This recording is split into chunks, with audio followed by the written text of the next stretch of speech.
ಈಗ ಏನ್ ಮಾಡಿದ್ರಿ? ಆಯತದ ಸುತ್ತಳತೆ ಮತ್ತು ಚೌಕದ ಸುತ್ತಳತೆ ನೋಡಿದ್ರಲ್ಲ. ಈಗ ನಾನು ತಿಳಿಸ್ತೀನಿ ನೋಡಿ, ಹಿಡ್ಕೊರಿಲ್ಲ ಒಂದ್ ನಿಮಿಷ.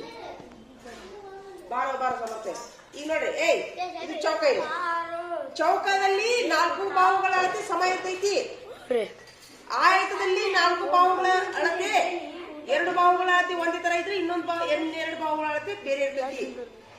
ಅಂದ್ರೆ 2 ಬಾಹುಗಳ ಅಳತೆ ಕಡಿಮೆ ಇದ್ರೆ ಇನ್ನೆರಡು ಬಾಹುಗಳ ಅಳತೆ ಜಾಸ್ತಿ ಇರೋದು, ಅದು ಆಯತ. ಚೌಕದಲ್ಲಿ 4 ಬಾಹುಗಳ ಅಳತೆ ಸಮ ಇರ್ತಾವಲ್ಲ. ಈಗ ಸುತ್ತಳತೆ ಹೆಂಗ ನೋಡ್ರಿ, ಇದು 10 ಸೆಂಟಿಮೀಟರ್, ಇದು 10 ಸೆಂಟಿಮೀಟರ್, ಇದು 10 ಸೆಂಟಿಮೀಟರ್, ಇದು 10 ಸೆಂಟಿಮೀಟರ್, ಇದು ಸುತ್ತಳತೆ ಆತ. ವಿಸ್ತೀರ್ಣ ಅಂದ್ರ ಇವು ಹಟ್ಟಿ ಒಳಗಿಂದ ವಿಸ್ತೀರ್ಣ, ಬಾಹು ಇಂಟು ಬಾಹು. ತಿಳಿತಾ? ಈ ಒಂದು ಒಳಗಿನ ಏರಿಯಾವನ್ನು ಕಂಡುಹಿಡಿದು ವಿಸ್ತೀರ್ಣ.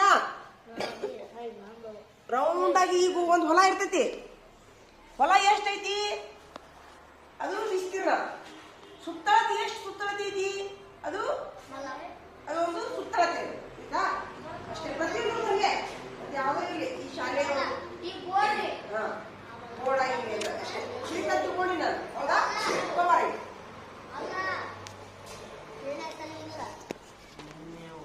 ಪ್ರಶ್ನೆ ಇದ್ರೆ ಕೇಳಬಹುದು ಆಯತ ಮತ್ತು ಸುತ್ತಳತೆ ಬಗ್ಗೆ. ಚೌಕ ಆಯತ ಸುತ್ತಳತೆ ಮತ್ತು ಆಯತದ ವಿಸ್ತೀರ್ಣ ತಿಳ್ಕೊಂಡ್ರ್ಯಾ? ಅಜ್ಮಾಸ್ ಮೇಲೆ ಹೇಳಿದ್ದೇನೆ. ಆದ್ರೆ ಬಾಹುಗಳ ಅಳತೆ ಒಂದೇ ಇರ್ತತಿ. ಬಾಹುಗಳೇ ಒಂದೇ ಇರುವುದೆಲ್ಲ ಚೌಕ. 4 ಬಾಹುಗಳ ಅಳತೆ ಒಂದೇ ಇರುವುದೆಲ್ಲ ಚೌಕ. 100 ಮೀಟರ್ ಇರ್ಬೋದು, 100 ಕಿಲೋಮೀಟರ್ ಇರ್ಬೋದು, 1000 ಮೀಟರ್ ಇರ್ಬೋದು, 10 ಕಿಲೋಮೀಟರ್ ಇರ್ಬೋದು, 10 ಸೆಂಟಿಮೀಟರ್ ಇರ್ಬೋದು. ಮಲ್ಲಿಕಾರ್ಜುನ, ಮುಗಿತಾ ಮಾತು? ಮುಗಿತಾ? ಹೇಳ, ಎದ್ದಿಂದ್ರ ಚೌಕದ ಹೇಳ. ಚೌಕಂದ್ರೆ ಏನು ಹೇಳ? ಎದ್ದಿಂದ್ರ ಚೌಕದ್ರ ಅರ್ಥ ಏನು? ಎದ್ದಿಂದ್ರ ಚೌಕ ಅಂದ್ರೆ ಏನಿರ್ತೈತಿ ಹೇಳ? ಮುಂದೆ ಇದ್ಕೊಂಡು ಈ ತರ ಮಾಡ್ತಾನೆ. ಏನ್ ಕೇಳಿಸ್ಕೊಂಡಿ ನೀನು? ಬರೇ ಮಾತಾಡ್ತಿ ನೀ ಹೇಳಪ್ಪ. ಚೌಕ ಅಂದ್ರೆ ಏನು? ಚೌಕದ ಸುತ್ತಳತೆ ಹೇಳ.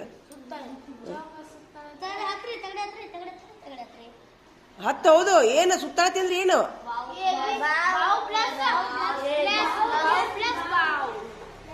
ಏನದ್ರ ಅರ್ಥ ಏನು? ಒಂದೇ ಅಳತೆ ಇರ್ತಾವ, ಬೇರೆ ಬೇರೆ ಇರ್ತಾವ ಚೌಕದಲ್ಲಿ. ಆಯತದಲ್ಲಿ 4 ಬಾಹುಗಳು. 2 ಬಾಹುಗಳ ಅಳತೆ ಕಡಿಮೆ ಇರ್ತೈತಿ, ಇನ್ನು ಬಾಹು ಅದು ಆಯತ. ಹಂಗಾರೆ ಹೇಳ್ರಿ, ಆಯತದ ಸುತ್ತಳತೆ ಸೂತ್ರ ಹೇಳ್ರಿ. ಆಯತ ಎ ಬಿ